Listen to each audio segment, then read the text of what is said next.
दोस्तों, लेबनान में जो पेजर अटैक हुआ है, इसके बारे में आप लोगों ने तो सुना होगा और हम आज इसी पर हम बात करेंगे विस्तार से। तो दोस्तों, इससे पहले आप लोगों से रिक्वेस्ट है कि आप लोग हमारी वीडियो को लाइक कर दें और हमारे यूट्यूब चैनल को सब्सक्राइब कर लें। दोस्तों, अगर 2019 का कोरोना एक साजिश थी और कोरोना वायरस को एक बायो वेपन की तरह इस्तेमाल किया गया था, तो वो इस सदी की सबसे बड़ी साजिश थी। लेकिन अगर ऐसा नहीं किया गया था तो फिर आप यकीन मानिए कि 17 सितंबर की दोपहर लेबनान के अलग अलग हिस्सों और शहरों में और सीरिया के कुछ हिस्सों में जो कुछ हुआ, वो इस सदी का सबसे बड़ा हमला और सबसे बड़ी और अनोखी साजिश थी। एक ऐसी साजिश जिसमें एक साथ 3000 लोगों के हाथों में ऐसे बम थमा दिए गए थे जिन्हें लोगों ने अपनी मर्ज़ी से या तो अपनी जेबों में रखा था या अपने हाथों में उठा रखा था और कुछ लोग कमर में लगा रखे थे। ये बम पेजर की शक्ल में थे। इसके बाद जैसे ही दोपहर के 3:30 बजते हैं, अचानक एक साथ उन्हीं 3000 पेजरों पर एक मैसेज आता है और इस एक रहस्यमय मैसेज के साथ ही बीप की आवाज़ आनी शुरू हो जाती है। फिर जैसे ही बीप की आवाज़ खामोश होती है, अचानक धमाका होता है। एक साथ 3000 धमाके दुनिया में शायद ही इससे पहले इतनी बड़ी तादाद में एक साथ इतने बड़े पैमाने पर धमाके हुए हों। लेबनान के करीब आधा दर्जन शहरों का शायद ही कोई बाज़ार, दुकान, दफ्तर, घर, माल और मोहल्ला बचा हो जहां ये धमाके ना हुए हों, क्योंकि अलग अलग शहरों के अलग अलग इलाकों में एक साथ 3000 लोग अनजाने में पेजर की शक्ल में बम लिए घूम रहे थे। उधर लेबनान में ये धमाका होता है, इधर अचानक पूरी दुनिया में हर एक के दिमाग और ज़ुबान पर इजरायली खुफिया एजेंसी मोसाद का नाम घूमने लगता है। किसी साई-फाई या जासूसी फिल्मों की तरह इतनी सटीक और ख़तरनाक साजिश मोसाद ही रच सकता था। सीरियल धमाकों की ऐसी साजिश जिसके बारे में 17 सितंबर की दोपहर से पहले कोई सोच भी नहीं सकता था। कोई सोच भी नहीं सकता था कि मोबाइल के दौर में कोई पेजर को भी बम बना सकता है।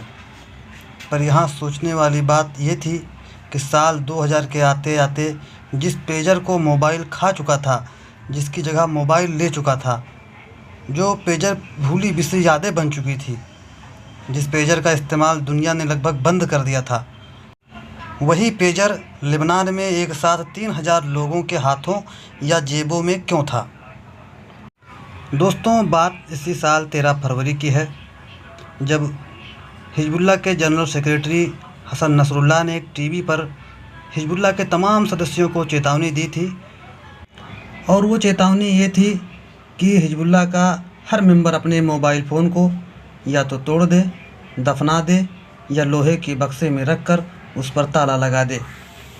नसरुल्लाह ने मोबाइल से ये दूरी इसलिए बनाने को कहा था क्योंकि उन्हें ये खबर मिली थी कि मोसाद मोबाइल के ज़रिए हिजबुल्लाह के बड़े बड़े टारगेट का लोकेशन पता कर ड्रोन के ज़रिए उन पर हमला कर रहा है और इस हमले में हिजबुल्लाह के कई मेंबर और कमांडर मारे गए थे। दरअसल नई तकनीक के तहत मोबाइल के ज़रिए आज किसी का भी करंट या लाइव लोकेशन आसानी से पता लगाया जा सकता है। जैसे अपने देश की पुलिस भी क्राइम सीन पर क्रिमिनल की मौजूदगी का पता उसके मोबाइल के लोकेशन से पता लगा लेती है।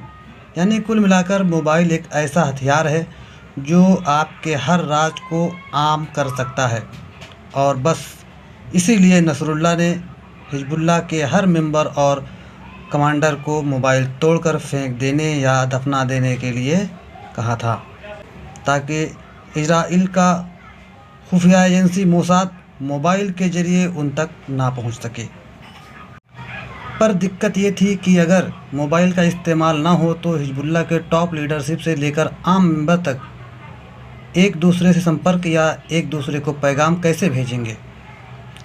तो इसी के बाद इस मसले के हल के तौर पर 90 के दशक में आए और आज गायब हो चुके पेजर को चुना गया। पेजर को चुनने की वजह ये थी कि ये मोबाइल की तरह किसी सैटेलाइट से ऑपरेट नहीं होता है। ये लगभग वैसे ही काम करता है जैसे पुलिस वाले वायरलेस सेट का इस्तेमाल करते हैं। जैसे मोबाइल का एक फ़ोन नंबर होता है, वैसे ही पेजर का भी एक नंबर होता है उसी नंबर पर पेजर रखने वाला दूसरा शख्स उसे मैसेज या पैगाम भेजता है टेक्स्ट की शक्ल में। पेजर पर एक छोटा सा स्क्रीन होता है, उस स्क्रीन पर टेक्स्ट आता है। जैसे मोबाइल की घंटी बजती है तो पता चलता है कि किसी का फ़ोन आ रहा है, वैसे ही पेजर पर जब भी कोई मैसेज आता है तो उसके साथ ही बीप की आवाज़ आती है। बीप की आवाज़ सुनकर यह पता चल जाता है कि कोई नया मैसेज आया है। इसलिए बहुत से लोग पेजर को बीपर भी कहा करते थे। यानी इस पेजर का सबसे बड़ा फ़ायदा यह है कि रेडियो रिसीवर होने की वजह से पेजर का लोकेशन पता नहीं किया जा सकता है। इजरायली खुफिया एजेंसी मोसाद से बचने के लिए हिजबुल्लाह को ग्रुप में मैसेज पास करने का सबसे नायाब तरीका पेजर ही नज़र आया। इसी के बाद इसी साल मार्च में हिजबुल्लाह ने पेजर बनाने वाली दुनिया की सबसे प्रमुख कंपनी ताइवान की गोल्ड अपोलो कंपनी को 3000 पेजर के ऑर्डर दिए। खबरों के मुताबिक मोसाद ने हिजबुल्लाह में भी अपनी घुसपैठ बना रखी है और उसी घुसपैठिए की वजह से पहले मोसाद और फिर इजरायली मिलिट्री तक इतनी बड़ी तादाद में पेजर के ऑर्डर की खबर मिली। मोसाद समझ गया कि हिजबुल्लाह अब मोबाइल के जगह पेजर का इस्तेमाल करने जा रहा है और यही से मोसाद ने अपनी प्लानिंग शुरू की। जो पेजर लेबनान भेजे जाने थे वो AP924 मॉडल के थे। पेजर के पुर्जों का असेंबल करते वक्त मोसाद ने पेजर की बैटरी के बगल में लगभग 30 ग्राम PETN विस्फोटक फिट कर दिया। मोबाइल की तरह पेजर में भी बैटरी होती है और अमूमन पेजर में AA या AAA बैटरी इस्तेमाल होता है, जबकि जो नया पेजर आ रहा है उसमें लिथियम बैटरी का इस्तेमाल होता है। लिथियम बैटरी चार्जिंग के दौरान जब गर्म हो जाती है तब कई बार उसमें से धुआं निकलता है या वो फट जाता है। इसी का फ़ायदा मोसाद ने उठाया। उसने इसी बैटरी के ठीक बराबर में PETN विस्फोटक लगाया, लेकिन बैटरी के साथ लगे इस विस्फोटक में तभी धमाका हो सकता था जब उसे एक्टिव किया जाए। मोसाद ने इसका भी तोड़ निकाला। उसने पेजर में एक प्रोग्राम फिट किया और उसे एक कोड मैसेज से जोड़ दिया। मतलब ये कि जैसे ही वो कोड मैसेज इन 3000 पेजर के पास पहुँचे, पेजर से बीप की आवाज़ आती, बैटरी गर्म होती और फिर PETN में धमाका हो जाता। इन सारी तैयारियों के बाद यूरोप के रास्ते इसी साल अप्रैल और मई में ये तमाम पेजर लेबनान पहुँचे। लेबनान पहुँचने के बाद इन 3000 पेजर्स को हिजबुल्लाह के लोगों में बांट दिया गया और कुछ पेजर सीरिया और ईरान में भी हिजबुल्लाह के लोगों को बांटा गया। पेजर आने के साथ ही अब हिजबुल्लाह मैसेज देने और लेने के लिए इसी का इस्तेमाल कर रहे थे। मोसाद की बराबर इन पर नज़र थी। मोसाद तक अब ये जानकारी भी पहुंच चुकी थी कि 3000 पेजर हिजबुल्लाह के 3000 हाथों तक पहुंच चुके हैं। अब इस मोसाद को एक मैसेज भेजना था। इसके लिए पहले से ही तारीख और वक्त चुन लिया गया था।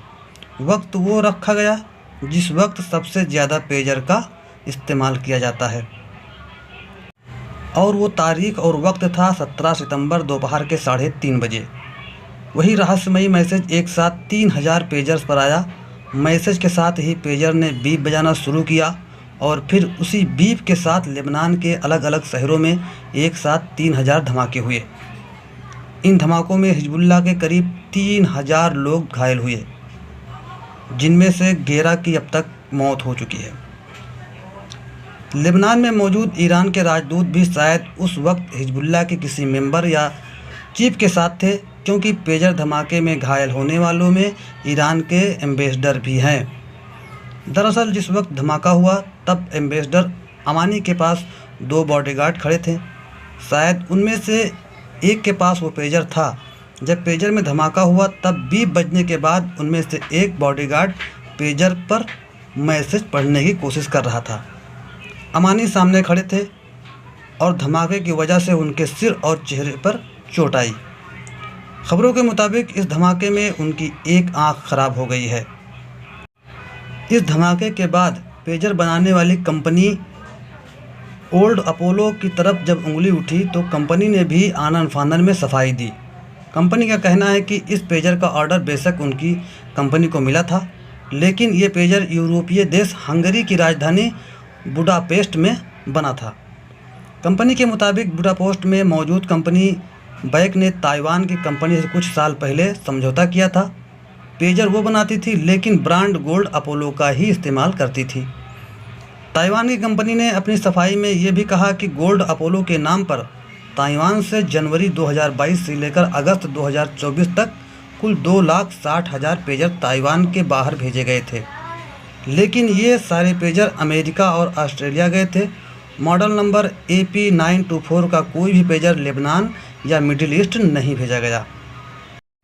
यानी ताइवान की कंपनी के दावे के हिसाब से पेजर के साथ जो भी छेड़छाड़ हुई वो ताइवान में नहीं हुई, बल्कि बुडापेस्ट में हुई। सूत्रों के मुताबिक यूरोपीय देश होने के नाते बुडापेस्ट या हंगरी में मोसाद की अच्छी पकड़ है। ताइवान के मुकाबले बुडापेस्ट में पेजर में छेड़छाड़ करना उसके लिए आसान था।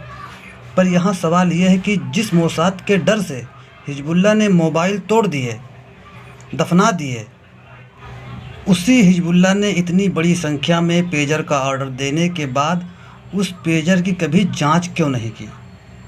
तो लेबनान से आ रही खबर के मुताबिक अप्रैल मई में हिजबुल्लाह के बीच पेजर बांटे जाने के बाद हिजबुल्लाह के एक कमांडर को पेजर को लेकर कुछ शक हुआ था।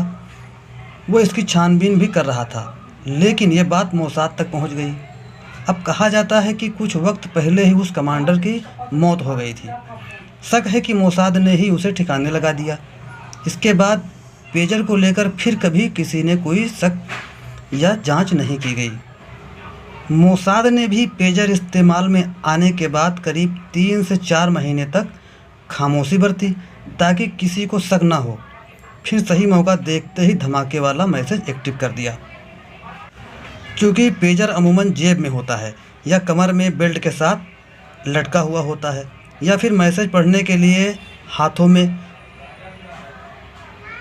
इसलिए जब ये धमाका हुआ तो ज़्यादातर लोगों को कमर और कमर के निचले हिस्से, पेट, गर्दन, चेहरे और सिर में चोटें आईं।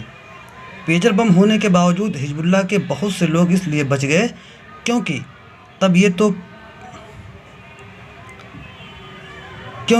या तो पेजर उनके पास नहीं था, चार्जिंग पे लगा था या टेबल पे रखा था। 17 सितंबर की दोपहर 3:30 बजे जब ये सिलसिलेवार धमाके शुरू हुए तो किसी को कुछ समझ में नहीं आ रहा था कि हो क्या रहा है। धमाके तो हो रहे थे, पर धमाके उतने तेज भी नहीं थे। पेजर धमाकों से सिर्फ पेजर के इर्द गिर्द खड़े 2-4 लोग ही उसकी चपेट में आ रहे थे। अब ज़रा अंदाज़ा आप लगाइए, अगर विस्फोटक ताकतवर होता या ज़्यादा होता तो क्या होता। पेजर धमाके के बाद लेबनान, ईरान और सीरिया ने सीधे सीधे इसके लिए मोसाद और इजरायली मिलिट्री को जिम्मेदार ठहराया है। हालांकि इजराइल इन धमाकों को लेकर अब भी चुप है, लेकिन इन धमाकों ने दुनिया के सामने एक नया और कहीं ज़्यादा बड़ा खतरा पैदा कर दिया है, और ये खतरा है मोबाइल का।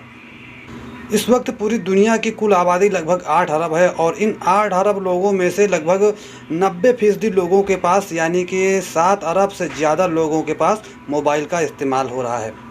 यानी कायदे से हर शख्स के पास, हर लोगों के हाथ में लगभग मोबाइल है। अब ज़रा सोचिए, मोसाद जैसी एजेंसियां या दुनिया कोई भी देश अपने दुश्मन देश को तबाह करना चाहे तो सिर्फ एक मैसेज या एक कॉल से कितनी जानें ले सकता है। हालांकि एक्सपर्ट्स की माने तो पेजर की तरह मोबाइल को हैक करना इतना आसान नहीं होगा। फ़िलहाल जो हुआ है वो बहुत गलत हुआ है, इस तरह का नहीं होना चाहिए। ये दुनिया के लिए बहुत बड़े खतरे की घंटी है और बिल्कुल सावधान रहने की ज़रूरत है।